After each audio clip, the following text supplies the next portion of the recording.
प्यारे साथियों, हम लोग आज उत्तर प्रदेश न्यायिक सेवा प्रारंभिक परीक्षा हेतु संविधान के ऊपर जो परसों केस लॉ और कल भी जो केस लॉ पे क्लास थी उसको आज कंटिन्यू करेंगे और आज कुछ महत्वपूर्ण ऐसे तथ्यों पर भी आपका ध्यान खींचेंगे जहां जिनका संबंध संविधान विधि में केस लॉ से नहीं है। वो सवाल बनते हैं और आपको उस आर्टिकल पर ध्यान देना चाहिए। कुछ महत्वपूर्ण सवाल बेयर एक्ट में आर्टिकल बेस्ड होते हैं, कुछ महत्वपूर्ण सवाल फैक्ट बेस्ड होते हैं। जैसे मान लीजिए मूल कर्तव्य से कोई सवाल बना तो मूल कर्तव्य सिंपल सा सवाल जीएस में बन जाता है, कहाँ से लिया गया, किस देश के संविधान से लिया गया। ये बहुत ज़्यादा टफ नहीं है, ट्रेडिशनली क्वेश्चन है। लेकिन जब मूल कर्तव्य को कथोपकथन में पूछेंगे कि क्या विधायिका को इस भाग के कृत्यों को करवाने के लिए बाध्य किया जा सकता है विधितः अथवा नहीं, तो ये जो कथोपकथन आधारित प्रश्न बनते हैं संविधान के, वो किसी भाग से बने, वो आपके लिए चुनौती भरे होते हैं। उसमें गहरे अध्ययन की जरूरत पड़ती है। ऐसे नहीं रहता कि उथला उथला पढ़ लेंगे और हो जाएगा, नहीं। संविधान नंबर आपका दिलाता भी है और अधकचरे होने पर माइनस मार्किंग की भेंट भी चढ़ता है। ऐसा आपको लगता है संविधान के प्रश्न हल करते समय कि शायद ये बिल्कुल मैं जो सोच रहा हूँ वही है, लेकिन आप गलत करके चले आते हैं।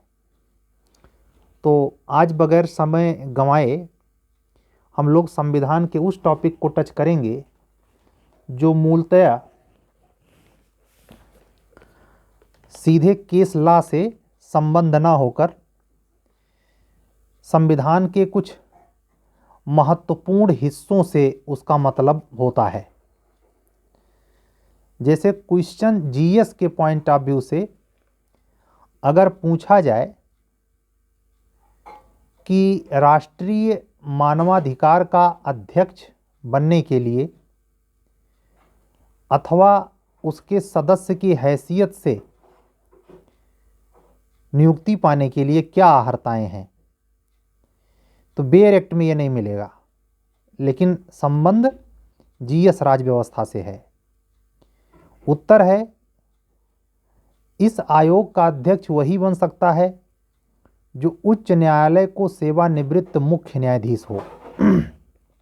सिर्फ न्यायाधीश नहीं, हाई कोर्ट का सीजे तथा सदस्यों के लिए अन्य न्यायालयों का सेवानिवृत्ति या फिर कार्यरत न्यायाधीश हो, वर्किंग जज, जिसका अनुभव कम से कम 7 वर्ष का हो। ये चीज बहुत इंपॉर्टेंट होती है। ऐसे ही ये राष्ट्रीय मानवाधिकार आयोग है। राज्य मानवाधिकार आयोग के बारे में जो अध्यक्ष और सदस्यों का कार्यकाल क्या होता है, इसके बारे में अगर आपने अलग से नहीं पढ़ा है, बेयर एक्ट से अलग जीएस के पॉइंट से राज्य व्यवस्था का हिस्सा है ये,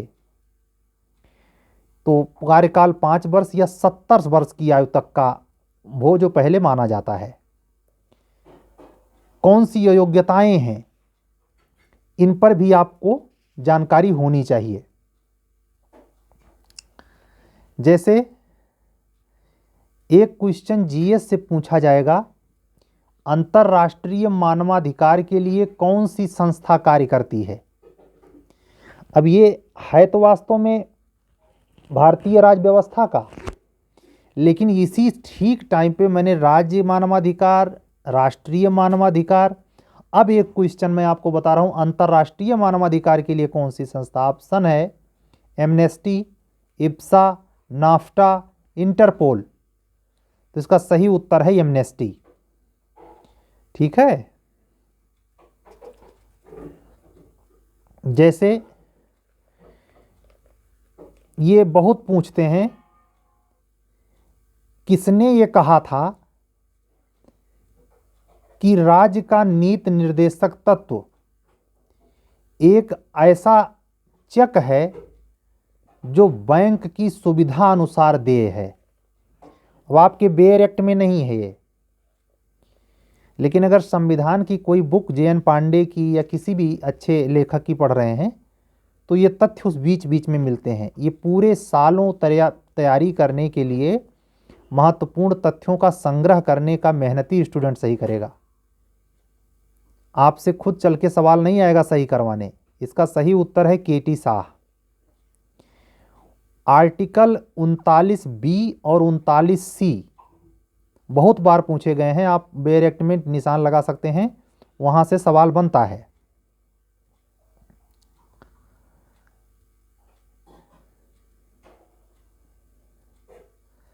पूछते हैं गांधी दर्शन पूछते हैं गांधी दर्शन भारतीय संविधान के किस भाग में पाया जाता है? तो आप सोचिए, ये बेयर एक्ट में कहीं है, लेकिन उत्तर आपको आना चाहिए कि गांधी दर्शन का समावेश राज्य के नीति निर्देशक तत्व में पाया जाता है।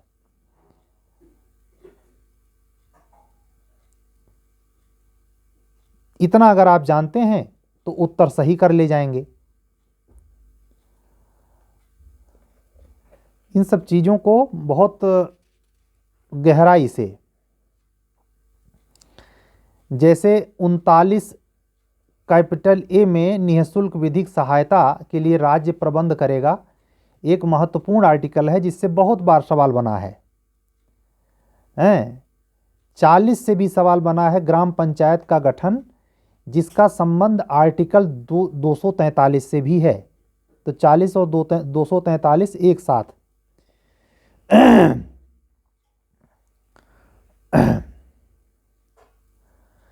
पूछेंगे भारतीय संविधान का कौन सा अनुच्छेद है जो वृद्धा पेंशन को सपोर्ट करता है?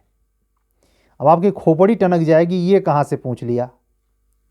ये आपके सीधे ला वाले प्रश्न पत्र में भी हो सकता है, जीएस में आने की संभावना। मैंने कल ही कहा था कि आज की क्लास की डिपेंडेंसी इस तरीके से होगी कि जो केस ला के इतर संविधान से सवाल बनते हैं, कहने को जीएस के होते हैं, लेकिन उनकी प्रायिकता, उनकी पॉसिबिलिटी, प्रोबेबिलिटी ये है कि वो लॉ के प्रश्न पत्र में भी पूछ लिए जाएं। तो आपको वृद्धा पेंशन, विधवा पेंशन या कुछ भी हो, इसमें लोक सहायता पाने का प्रबंध राज्य करेगा। आर्टिकल 41 ध्यान से देखना। कई बार पूछा गया है कि प्रसूति सहायता से संबंधित आर्टिकल 42, इससे जुड़ा एक जीएस का तथ्य, मजबूत तथ्य याद रखिए। जननी सुरक्षा योजना, जिसके अंतर्गत ग्रामीण के लिए 1400 रुपये और शहरों के लिए 1000 रुपये की आर्थिक सहायता, जनवरी 2017 से ये राशि बढ़ाकर 5000 रुपये कर दी गई है। तो जननी सुरक्षा योजना से अगर सवाल आए तो प्रसूति सहायता से संबंधित योजना है और आर्टिकल 42 से संबंध है इसका। ऐसे ही मनरेगा, कुटीर उद्योग, आर्टिकल 43 है। सहकारी समितियों के गठन और नियंत्रण का प्रबंध, ये संशोधन है, बहुत ध्यान से देख लेना। 43 का बी, का की बात नहीं कर रहा, 43 का बी ध्यान से देखिएगा, ठीक है। तो नशाखोरी से निर्मुक्ति अब आप आश्चर्य में पड़ जाएंगे कि आपका पूरा ये नीति निर्देशक तत्व तो खत्म हो गया 51 तक, पता ही नहीं है।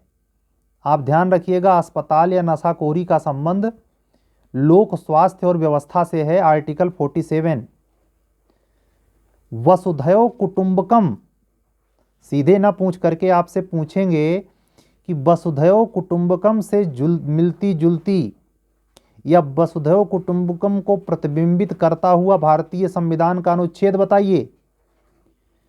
आर्टिकल 51 अंतर्राष्ट्रीय शांति एवं सुरक्षा में वृद्धि। ठीक है, पूछेंगे किसने नीति निर्देशक तत्व के बारे में कहा कि यह आर्थिक लोकतंत्र है। नीति निर्देशक तत्व के बारे में कहा कि यह आर्थिक लोकतंत्र। तो अगर आर्थिक लोकतंत्र आए या सामाजिक समानता आए सेंटेंस में वाक्य के, तो दोनों बाबा साहब अंबेडकर के विचार हैं। ठीक है, स्वर्ण सिंह समिति ने जिस पर विचार किया था, भारत के मूल अधिकारों की तुलना में निर्देशक तत्वों की वरीयता पर उन्होंने अपने कॉन्सेप्ट दिए थे। स्वर्ण सिंह समिति मूल कर्तव्य इसी आधार पे तो आया था। हाँ, इस तरीके के क्वेश्चन आपको परेशान करते हैं। जैसे मैं देखिए पूछ रहा हूं, ध्यान से बताइएगा। भारत शासन अधिनियम 1935 में अंतर्विष्ट अनुदेश प्रपत्र को वर्ष 1950 में भारत के संविधान में किस रूप में समाविष्ट किया गया? ऑप्शन ध्यान से सुनिए। मूल अधिकार के रूप में, राज्य के निर्देशक तत्व के रूप में, राज्य की कार्यपालिका शक्ति का विस्तार, भारत सरकार के कार्य का संचालन। आप सोचेंगे न संविधान की किताब में हमने पढ़ा, न जो बाड़ी खरीद के लाए थे उसमें कहीं मिला, ये कहाँ से क्वेश्चन बना दिया? इसका उत्तर होगा राज्य के नीति निर्देशक तत्व। ठीक है, मूल कर्तव्य से भी सवाल बनता है।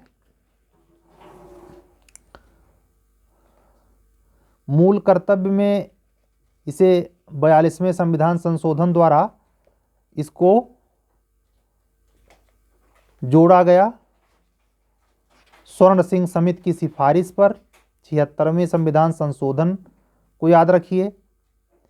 और नवीन जिंदल वाला केस तो आप जानते हैं, किसी को राष्ट्रीय गान गाने के लिए बाध्य नहीं किया जा सकता।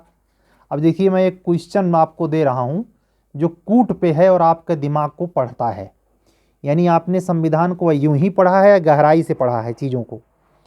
ध्यान से प्रश्न सुनिए। किसी को राष्ट्रगान गाने के लिए बाध्य नहीं किया जा सकता क्योंकि पहला पॉइंट, इससे वाक स्वतंत्रता और अभिव्यक्ति स्वतंत्रता के अधिकार का उल्लंघन होगा। दूसरा पॉइंट, इससे अंतःकरण की और धर्म के अबाध रूप से आचरण और प्रचार करने की स्वतंत्रता के अधिकार का उल्लंघन होगा। तीसरा पॉइंट, राष्ट्रगीत गाने के लिए किसी को बाध्य करने वाला कोई विधिक उपबंध नहीं है। इन तीनों वक्तव्यों में 1 2 सही है, 2 3 सही है, 1 2 3 सही है, कोई भी सही नहीं है। अब आपका दिमाग चक्करघन्नी खा जाएगा। ये पूछ लेना कि मूल कर्तव्य किस समिति की सिफारिश पर, सबको रटा पड़ा है स्वर्ण सिंह समिति, टिक से मार के फट से आगे। लेकिन इस प्रकार के सवाल में दिमाग की नस में खून थोड़ी देर के लिए रुकेगा। तो इसमें तीनों सही है, इसमें कोई आपत्तिजनक बात नहीं है। तीनों बिल्कुल सही कह रहा है कि वाक स्वतंत्रता और व्यक्ति स्वतंत्रता के अधिकार का उल्लंघन होगा अगर किसी को बाध्य किया जाता है। उसमें क्यों ऐसा है? अगर आपको बोलने का अधिकार है तो संविधान में चुप रहने की भी स्वतंत्रता तो है। तो कोई गुनगुना के राष्ट्रगान गाता है, कोई चुप रह के मौन आदर प्रकट कर दे, वही पर्याप्त है। इसी आधार पर नवीन जिंदल वाले केस में पूरा गाइडलाइन है। ठीक है, 3 चीज याद रखिएगा। जैसे ये जो मुर्मू प्रेसिडेंट बनी है और उपराष्ट्रपति जो नए बने हैं और लोकसभा अध्यक्ष, सारे के बारे में आखिरी डाटा जरूर रखिएगा। एक क्वेश्चन यहाँ से बुनेंगे, पूछ सकते हैं कि किस नंबर के हैं, तो एकदम सड़ेला क्वेश्चन होता है, लेकिन आप अगर नहीं पढ़े हैं तो गलत हो जाएगा, छोड़ देंगे। ठीक है। लेकिन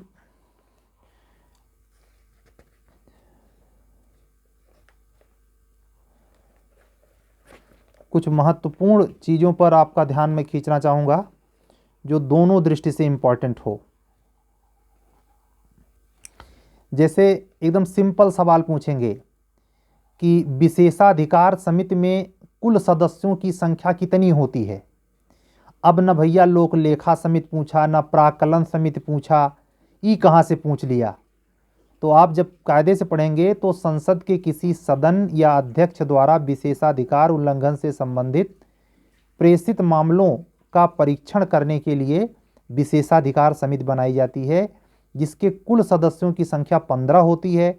10 लोकसभा के होते हैं, 5 राज्यसभा के। और इसी लगे हाथ में वो भी बता दे रहा हूँ, लोक लेखा समिति का भी क्लियर रखें। 22 कुल सदस्य होते हैं, 15 लोकसभा से, 7 राज्यसभा से।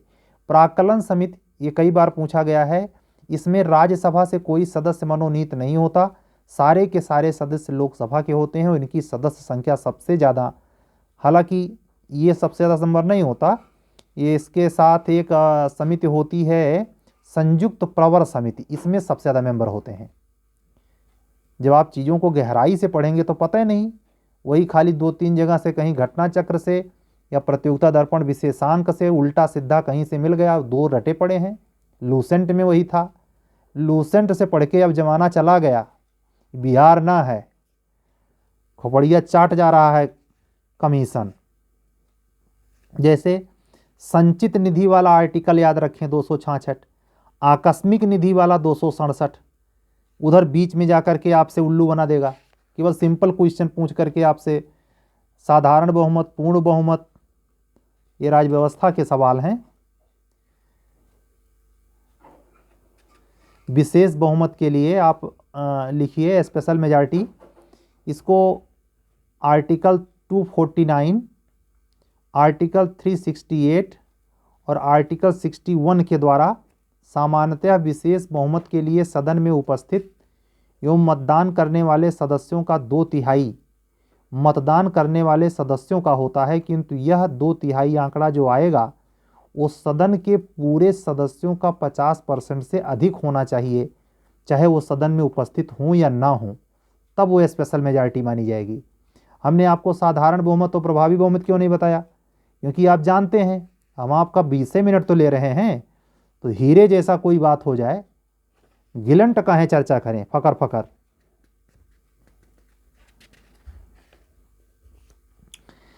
अब ये देखिए, ज्वाइंट मीटिंग, पहला दहेज प्रतिबंध विधेयक 1959, दूसरा बैंकिंग आयोग विधेयक, तीसरा आतंकवाद निरोधक अध्यादेश पोटा 2002।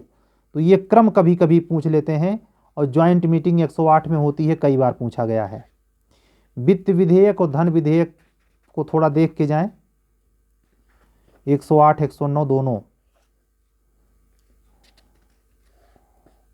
ठीक है। अभी बजट पेश हुआ है, निम्नलिखित प्रस्तावों में से किसका संबंध बजट से है, बताइए।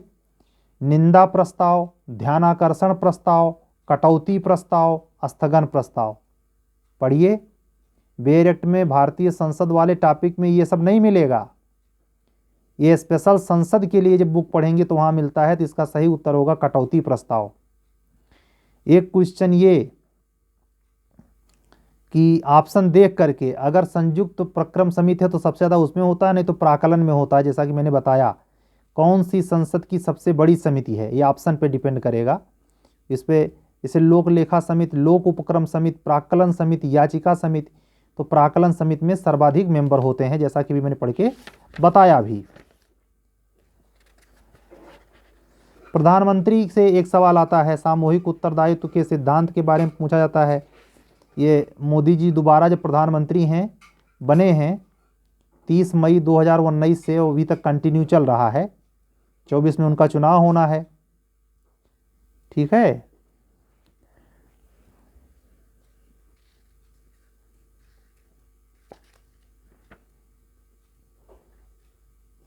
कभी कभी एकदम फोकट का सवाल, जैसे कर्मभूमि शंकर दयाल शर्मा का जहाँ वो उनका बना हुआ है, वीर भूमि राजीव गांधी, शक्ति स्थल इंदिरा गांधी, विजय घाट लाल बहादुर शास्त्री, शांतिवन पंडित नेहरू। अब आप पढ़ के गए, पूरा आर्टिकल पूछ लिया, ये तो पूछने का तो कोई सीमा नहीं है, लेकिन इन सब चीज़ों पर भी ध्यान दे के जाइएगा, खाली बेयर एक्ट से काम नहीं चलेगा। लोकसभा अध्यक्ष का पहला पूछते हैं या वर्तमान में से ओम बिड़ला को कंटिन्यू किया गया है।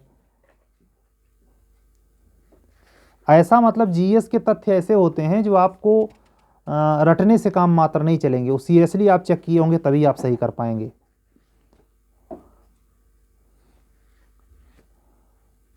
जीएसटी 101वें संविधान संशोधन से संबंधित है, इसको जरा ध्यान रखिएगा। जीएसटी चर्चा में रहा है। केंद्र राज्य संबंध पे भी ध्यान रखिए।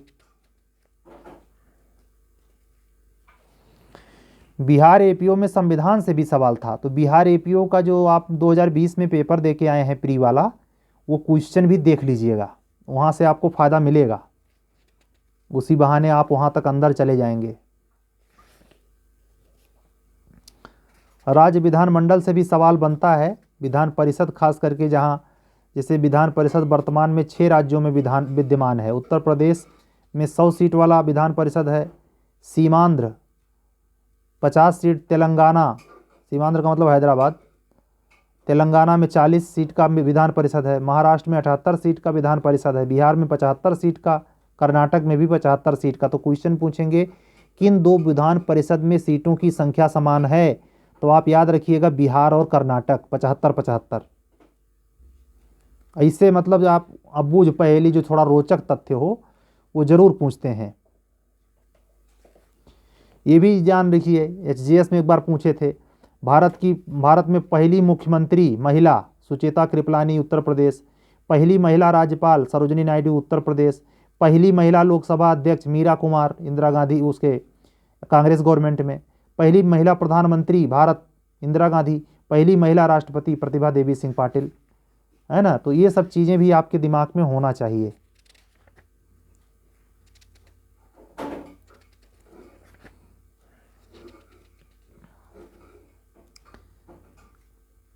जैसे ये ध्यान रखिएगा, जो ये केंद्र शासित प्रदेश हैं उनकी गवर्निंग बॉडी है वो राज्यपाल उपराज्यपाल कहा जाता है।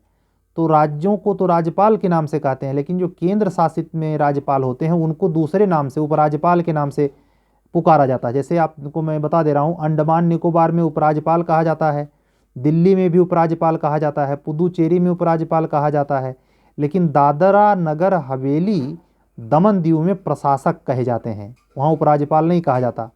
लक्षद्वीप में भी प्रशासक, चंडीगढ़ में मुख्य आयुक्त कहा जाता है, समझिएगा। जम्मू कश्मीर और लद्दाख में भी उपराज्यपाल कहा जाता है। तो जम्मू कश्मीर, लद्दाख, अंडमान निकोबार, दिल्ली और पुदुचेरी में उपराज्यपाल, दादरा नगर हवेली दमन दीव और लक्षद्वीप में प्रशासक, सबसे अलग जो है चंडीगढ़ का है, उसे मुख्य आयुक्त कहा जाता है। चीज़ों को ध्यान से, रोचक चीज़ों को बहुत ध्यान से देखना चाहिए। वर्तमान में उत्तर प्रदेश की राज्यपाल कौन है? तो उसको आप आनंदीबेन पटेल को कब से तैनात हैं? 29 जुलाई 2019 से वर्तमान में वही राज्यपाल हैं। किन राज्यों के राज्यपाल अभी हाल में बदले हैं, है राज्य व्यवस्था का सवाल। दूसरे पहलू से आप देखेंगे तो करंट का सवाल है, इस पर भी आप अपना ध्यान देंगे। वित्तीय आपात आर्टिकल 360 में से सवाल बन सकता है।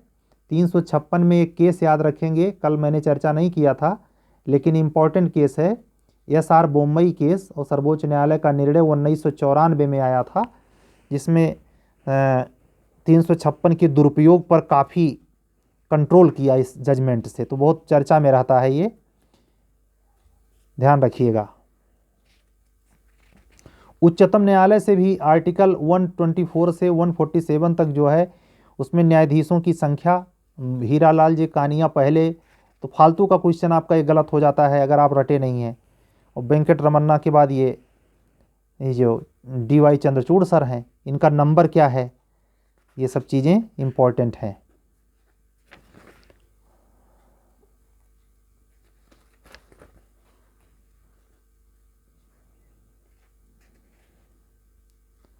अब जैसे ये क्वेश्चन देखिए कितना दमदार है। निम्नलिखित में से कौन सा राज्य के उच्च न्यायालय का क्षेत्राधिकार नहीं है? हाईकोर्ट का जुरिस्डिक्शन पावर देख रहे हैं। 214 के बाद जब आप पढ़ेंगे 214, 215 से 226 जाएंगे तो उसमें क्षेत्राधिकार की भी बात आती है। पहला नंबर पे है परामर्श संबंधी क्षेत्राधिकार, प्रारंभिक क्षेत्राधिकार, निरीक्षण का क्षेत्राधिकार, अपीलीय क्षेत्राधिकार, परामर्श नहीं है, याद रखिएगा। इसके लिए थोड़ा सा डिटेल में भी आपको हम बता रहे हैं जिससे क्वेश्चन गलत ना हो। प्रारंभिक क्षेत्राधिकार उच्च न्यायालय को है कि इसका तात्पर्य है बगैर अपील के सीधे उच्च न्यायालय में सुनवाई की जा सकती है, इसे प्रारंभिक क्षेत्राधिकार कहते हैं। उत्तर प्रदेश लोअर जुडिशरी या हायर जुडिशरी में जो थर्ड पेपर में राजस्व संहिता है, रेवेन्यू के मैटर 226 में आते हैं, फैमिली मैटर 226 में आते हैं। तो राजस्व संग्रह से संबंधित या मूल अधिकारों का उल्लंघन कहे ना, हाई कोर्ट 226 में सुनता है, सुप्रीम कोर्ट 32 में सुनता है, तो सारी रिट यहाँ आती है। संबंधी मामला प्रारंभिक क्षेत्राधिकार के अंतर्गत आता है। संसद, विधानमंडल या स्थानीय स्वशासन संस्था के सदस्यों के निर्वाचन, तलाक, वही हमने कहा ना फैमिली मैटर, शरीयत, ये भी फैमिली मैटर। सैन्य विभाग यानी सेना के द्वारा जो जजमेंट हो रहे हैं सेना कोर्ट के द्वारा, उसका भी अपील हाई कोर्ट में हो सकती है। न्यायालय का कंटेम, ये तो बनता ही बनता है। अपीलीय क्षेत्राधिकार में आप जानते ही, इसको बताने की जरूरत नहीं है, इसमें दीवानी और फौजदारी के मैटर तो सीधे आते हैं अपील में। हाँ, उनके जुरिस्डिक्शन के लिए जो मूल्य, अगर सिविल सूट है तो मूल्य कितना है, बाद मूल्य वो ओवर क्रॉस नहीं, लोअर नहीं होना चाहिए, जितना अधिकतम मूल्य पे अपील हो संभव है। वैसे किस इतना मिनिमम पेनाल्टी लगी है 200 रुपये की, तो उसके खिलाफ अपील नहीं होगी। तो जो जुरिस्डिक्शन 376 जो लिमिटेशन है सीआरपीसी में कि उसके अधिक की सुनवाई होगी ही नहीं आगे, तो अपील का मामला जनरली अपराध जगत में या दीवानी सूट में हाई कोर्ट आता है। अंतरण संबंधी क्षेत्राधिकार, एक केस को हाई कोर्ट को पावर है कि अगर कोई शिकायत मिल रही है तो वो केस का सुनवाई स्टेट के इधर से उधर जिले में भी कर सकता है। ध्यान दीजिए, यदि उच्च न्यायालय को यह समाधान हो जाए कि उनके अधीनस्थ किसी न्यायालय में लंबित कोई मामला संविधान की व्याख्या के बारे में कोई प्रश्न न्यायालय के विचाराधीन है, तो उस मामले को अपने पास मंगवा सकता है और इसके अतिरिक्त उच्च न्यायालय अपने अधीनस्थ न्यायालयों में लंबित वाद को किसी अन्य अधीनस्थ न्यायालय को स्थानांतरित कर सकता है। लेख जारी करने का अधिकार, रेट 226 में भी बतिए कर रहे थे। पर्यवेक्षण संबंधी अधिकार यानी चेकिंग, एक प्रकार से उच्च न्यायालय अपने क्षेत्राधिकार के क्षेत्र के सभी न्यायालयों, यानी जैसे यूपी का प्रयागराज है इलाहाबाद उच्च न्यायालय, तो पूरे यूपी के सारी डिस्ट्रिक्ट कोर्ट को गाइड कर रहा है 227। उच्च न्यायालय अपने क्षेत्राधिकार के क्षेत्र के सभी न्यायालय, सहायक न्यायालय मतलब सैन्य न्यायालय और जो ट्रिब्यूनल होते हैं कि क्रियाकलाप का पर्यवेक्षण कर सकती है। हाई कोर्ट को हल्के मत लीजिए, हम वहीं के अधिवक्ता हैं, बड़ा मज़ा आता है इसको पढ़ने में, लेकिन ये मज़ा खाली आता है, मज़ा तब तक नहीं असली में है जब तक आप न्यायमूर्ति नहीं हैं। समझ रहे हैं? वह अधीनस्थ न्यायालय से मामले को अपने पास भी मंगवा सकता है। लाइव वीडियो में बोल रहा हूँ, हमारे यूट्यूब क्लास पर ध्यान से सुन लीजिए, अधिवक्ता जेके गिरी की ये बात है। अगर मुझे कहीं से ये संकेत मिला और मेरे पास केवल प्रूफ चाहिए कि मेरे क्लास के साथ चीटिंग या उसके कॉपीराइट के साथ हस्तक्षेप या चोरी से पढ़ते लिखते पाए गए आप, छोड़ूंगा नहीं हाई कोर्ट में। खटिया खड़ी बिस्तरा गोल हो जाएगी, बता दे रहा हूँ। इसलिए कभी भी क्लास के साथ छेड़खानी नहीं, क्योंकि सबूत ऑनलाइन मीडिया में ऐसे रिजर्व होता है कि शेयर जैसे किए आप, आपका नाम दर्ज होता है, कौन शेयर किया, कहाँ गया। हम यूट्यूबवा से निकलवा लेंगे, अमेरिका कंपनी है ना, किसने किसको शेयर किया। तो हमको टीजीटी पीजीटी वाला टीचर मत समझना, कुकुरमुत्ता जैसा, जैसे फई चाहिए जैसे डांट दिए, या हड़का के कट्टा बंदूक ले करके पहुंच गए और डरा धमका करके उसको बेचारे को पढ़ाने बंद कर दिया। हम ये सब रोज़ तमाशा देखते हैं इसी कोर्ट में। जिला और सेशन न्यायालय से भी क्वेश्चन आपके बन सकते हैं। ध्यान दीजिए, जो अन्य न्यायालय होते हैं, जिला कोर्ट तो आप जानते ही हैं, उपभोक्ता मंच, इससे आपको जीएस में सवाल मिलेगा कि उपभोक्ता संरक्षण अधिनियम 1986 के अंतर्गत उपभोक्ता विवाद के निपटारे के लिए देश के प्रत्येक जिले में जिला उपभोक्ता मंच का गठन की व्यवस्था है। ऐसे ही श्रमिक और औद्योगिकरण मामले, ऋण वसूली के लिए मामले, या मोटर यान दुर्घटना के मामले, कराधान के मामले, परिवहन ट्रिब्यूनल के मामले, राज्यों में किराया नियंत्रण अधिकरण के लिए विशेष ट्रिब्यूनल होता है, उससे जुड़े सवाल आपसे पूछे जा सकते हैं। पंचायती अदालतों की व्यवस्था तो पंच परमेश्वर वाली संकल्पना जो थी, पंचायती राज एक्ट में लोकल में जब जाएंगे तो पंचायती राज एक्ट में आप देखेंगे कि न्याय पंचायत वाला हिस्सा 2017 से डिलीट हो गया है। ये बात अलग है कि फिर भी माननीय उच्च न्यायालय प्रश्न पूछे जा रहा है। 2017 से ही न्याय पंचायत व्यवस्था समाप्त है, लेकिन प्रश्न का पूछाई बंद नहीं है। तो माई लॉर्ड हैं, उन पे तो सवाल किया ही नहीं जा सकता। ठीक है, लेकिन हम अपनी तैयारी में पारदर्शिता रखें। फास्ट ट्रैक अदालतों के बारे में, विशेष अदालत कहाँ कहाँ होता है, पास्को आप पढ़ रहे हैं जीएस में, तो ये सब राज व्यवस्था का हिस्सा है। लोक अदालत इस समय चर्चा में खूब है। अभी लगातार अभी कल बार की मीटिंग में सुनने में आया कि किरण रिजिजू, भारत सरकार के लॉ मिनिस्टर, ने क्या कहा कि हमें चिंता इस बात की है कि जितना मुकदमा रोज हेल्ड नहीं होता, उसका कई गुना नया दर्ज हो रहा है, हम कैसे निपटें। और जहाँ तक मीडिया द्वारा ये बात फैलाई जा रही है कि कार्यपालिका और न्यायपालिका में अंतर विरोध है, गलत बात है। उन्होंने स्पष्ट किया, कल यहाँ प्रयागराज में आए थे लॉ मिनिस्टर किरण रिजिजू, श्री किरण रिजिजू सर का कमेंट है, मीडिया में है, ये पेपर में छपा हुआ है, तो उल्टी सीधी बात में नहीं आना है। कैग से सवाल बनता है, आर्टिकल 148 वर्तमान में गिरीश चंद्र मुर्मू 2020 से, इसमें कौन, राजीव महर्षि के बाद गिरीश चंद्र मुर्मू बनाए गए हैं। ये प्री में आपसे सवाल बना ही था, तो इसका करंट अपडेट नियुक्ति देख लेना। लोक सेवा आयोग, राज्य लोक सेवा आयोग, 315 आर्टिकल, 317 आर्टिकल बहुत इम्पोर्टेंट है, बहुत इम्पोर्टेंट है, ध्यान दीजिएगा। लोकपाल और लोकायुक्त, मैंने बताया था कि ये धारणा स्वीडन से 1809 ओम्बुड्समैन संस्था से ली गई है। लोकपाल लोकायुक्त विधेयक 2013 में क्या क्या कंडीशंस हैं और टर्म्स हैं, उस पर थोड़ा आप नज़र दौड़ा लेंगे। उत्तर प्रदेश में लोकायुक्त संबंधी अधिनियम 1975 में बना। पहली बार नियुक्ति 14 सितंबर 1977 को राज्यपाल द्वारा की गई। इसमें प्रावधान किया गया कि अवकाश प्राप्त उच्च न्यायालय का न्यायाधीश होना चाहिए या अन्य कोई महत्वपूर्ण व्यक्ति इस पर नियुक्त हो सकता है। इसके दायरे में मुख्यमंत्री को भी रखा गया है। लोकायुक्त की टीम अधिकतम 8 सदस्य वाली होगी, जिसमें कम से कम आधे सदस्य एससी, एसटी और ओबीसी, अल्पसंख्यक और महिलाएं होनी चाहिए। तो ये भी आप गठन ध्यान से देख लीजिए। सीबीआई इंटेलिजेंस ब्यूरो के बारे में देख के जाइए। Aviation research centre ARC, defence intelligence agency DIA, joint intelligence agency GIC, राष्ट्रीय एनआईए आप देख के जाएं। तो ये आज की क्लास। आर्टिकल 280 वित्त आयोग पर भी देख के जाएं। वित्त आयोग का गठन वर्तमान में एनके सिंह 15वें वित्त आयोग के अध्यक्ष हैं। यही पूछ लेंगे आपसे जीएस में, राज्य व्यवस्था से जुड़ी हुई टॉपिक है। योजना आयोग का नाम बदल करके नीति आयोग कर दिया गया है, उसके बारे में सवाल हो सकता है। जो उसके पदाधिकारी हैं उनको देख लेना है, ठीक है। राज्यों का पुनर्गठन, बस 35 मिनट होने जा रहा, नहीं आप लोग सुनेंगे ही नहीं। तो हमारी संविधान पे क्लास पूरी हो गई।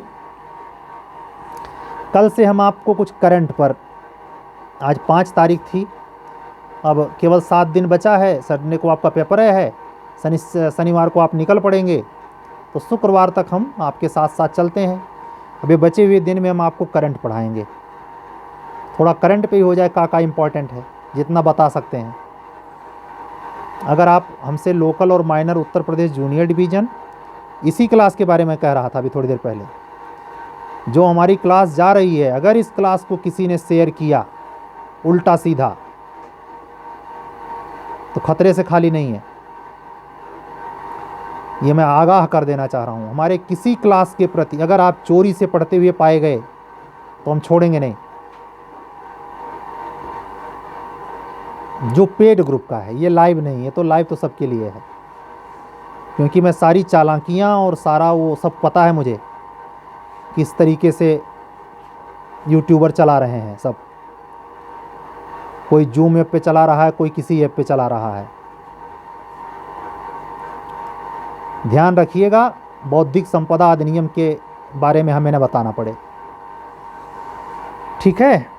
जो बच्चे जूनियर डिवीज़न या हायर के लिए हमसे जुड़ना चाहते हैं वो इसी व्हाट्सअप नंबर पे 7705090393 पे व्हाट्सअप करेंगे, तो हम आपसे व्हाट्सअप पे बात करके आपको कंटिन्यू कर देंगे। बच्चों का जुड़ाव जारी है, हम उनके आभारी हैं। उनके विद्वता के लेवल सुपर मैच्योरिटी के होने के बावजूद मुझे इस बात को कहने में कोई गुरेज नहीं कि उनमें कोई कमी नहीं है, लेकिन फिर भी अपने को परिष्कृत करने के लिए हम संघर्षरत छात्र से हमारा अनुभव वो चाहते हैं। पूरे सच्चे दिल, अच्छे संस्कार के साथ, ईमानदारी के साथ वो सारे स्टूडेंट, हमारे अधिवक्ता बंधु और अधिवक्ता बहनें, उनका मैं दिल से आभार प्रकट करता हूं जिन्होंने हम पर विश्वास जताया है। आप भी अगर हमसे जुड़ते हैं तो हम आपके प्रति आभारी होंगे। आप हमारे चैनल पर अगर नए हैं तो बिल्कुल चैनल हमारा सब्सक्राइब करें, लाइक करें, अन्य मित्रों तक पहुंचाएं। धीरे धीरे जो न्याय का दीपक, न्याय पढ़ाने का दीपक, धीरे धीरे ही सही लेकिन ये जगमगा रहा है, ये तेज़ी से प्रकीर्णित हो, प्रकाशित हो, यही आकांक्षा है। मिलेंगे कल करंट अफेयर्स के साथ, तब तक के लिए विदा दीजिए। शुभ रात्रि। सत्यमेव जयते। सबको हमारा जय सिया राम।